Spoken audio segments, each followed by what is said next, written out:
नमस्कार। आज हम चर्चा करने वाले हैं आपके सामने, वो है सिंधु सभ्यता की कला, लिपि और विज्ञान से संबंधित। देखो, जब इन सभ्यताओं का उत्खनन किया गया, खुदाई की गई, तो खुदाई से हमें कई प्रकार के अवशेष प्राप्त हुए। ये अवशेष ही हमारे लिए साक्ष्य है, ऐसे महत्वपूर्ण है, प्रतीक है, जिनके माध्यम से हम सिंधु सभ्यता की कला के बारे में जानकारी प्राप्त कर सकते हैं।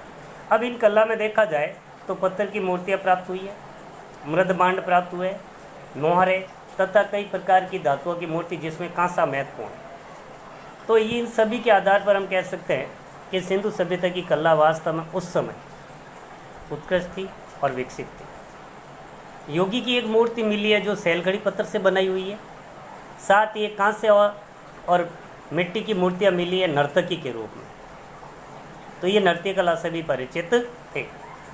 इन मूर्तियों की ऊंचाई लगभग 11.5 सेंटीमीटर के आसपास है और मिट्टी की मूर्तियों का एक बहुत विशाल भंडार मिला है इनके उत्खनन से, जिससे हमें पता चलता है कि उस समय सिंधु सभ्यता के लोग ऐसी कला से परिचित थे और इस कला के ये प्रतीक हमें प्राप्त होते हैं।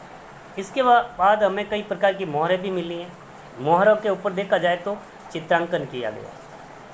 तो इस चित्रांकन से हमें सिंधु सभ्यता की चित्रकला के प्रति क्या रुचि थी उसकी जानकारी मिलती है।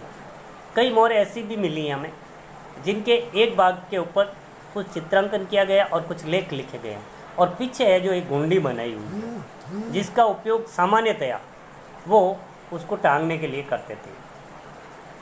तो इस प्रकार से सिंधु सभ्यता की कला विकसित थी। उसके बाद लिपि की बात करते हैं हम, तो लिपि का अभी तक कोई विश्वसनीय अध्ययन नहीं प्राप्त हो पाया, क्योंकि यह विधि एक रहस्यमयी है।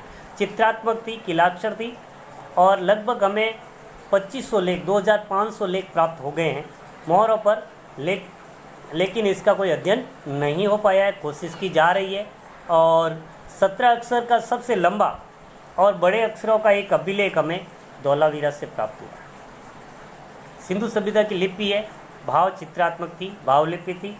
उसके बाद बात करते हैं हम विज्ञान के क्षेत्र में, तो विज्ञान है, इसके अंतर्गत भी सिंधु सभ्यता के लोग परिचित थे, क्योंकि ये गणितीय संख्याओं के जो प्रतीक चिन्ह थे उनसे वो पूर्ण रूप से परिचित थे। गुणा, योग जैसी गणितीय क्रियाएं क्या होती है वो अच्छी तरह से जानते थे, वो परिचित थे उनसे और ये क्या करते थे। ऐसे हमें कई प्रमाण भी मिले और कई साक्ष्य भी प्राप्त हुए। इनके अलावा कई ऐसे पदार्थ मिले जिनका वो सिंधु सभ्यता के लोग औषधि के रूप में प्रयोग किए जाते थे। कालीबंगा और लोथल से हमें कई खोपड़ियों के अवशेष मिले। उनमें से एक बालक की खोपड़ी के अवशेष प्राप्त हुए। बालक की खोपड़ी के अवशेष हमें प्राप्त हुए जिन खोपड़ी के ऊपर 6 छिद्र हैं। तो इस आधार पर हम कह सकते हैं कि वो शल्य क्रिया के रूप में की गई थी, यानी कि सिंधु सभ्यता के लोग शल्य क्रिया से भी परिचित थे। धातु विज्ञान से वो पूर्ण रूप से परिचित थे, क्योंकि कई मूर्तियाँ जो मिली हमें, तो धातुओं की ढलाई करके उनके उपकरण बनाना, इस विधि से वो परिचित थे। और मोहनजोदड़ो से हमें कांसे की मूर्ति प्राप्त हुई है, और देमाबाद जहाँ से एक रथ की आकृति मिली है धातुओं की थे। तो ये धातु क्रिया और धातु विज्ञान के बारे में स्पष्ट प्रमाण को प्रदर्शित करते हैं कि सिंधु सभ्यता के लोग धातुओं से परिचित थे और उनसे वो ढलाई करके कई प्रकार के उपकरण बना सकते थे। इनके अलावा मिट्टी के बर्तन भी हमें प्राप्त हुए हैं। मिट्टी के बर्तन है जो चाक से बनाए जाते, चाक के ऊपर बनाए जाते थे, और उनको पकाने के लिए भट्टियों का प्रयोग किया जाता था। भट्टियों में उनको पकाया जाता था, और उनके कई अवशेष भी हमें प्राप्त हुए, भट्टियों के अवशेष भी मिले हैं।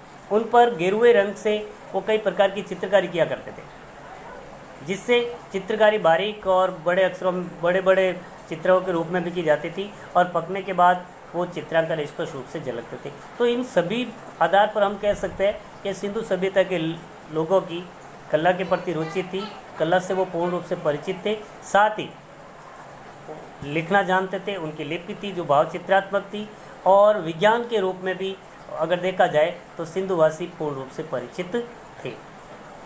आज इतना ही, कल हम आगे के बिंदुओं पर चर्चा करेंगे।